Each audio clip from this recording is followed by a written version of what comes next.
Ie hoko ai puonga whakaha e Daniela. The author of this carol was Mrs. Cecil Frances Alexander, the wife of the Archbishop of Ireland.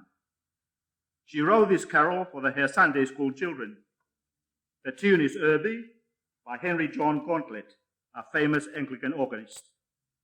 He was the organist for the first performance of Mendelssohn's Elijah in Birmingham under the direction of Mendelssohn himself, once in Royal David City.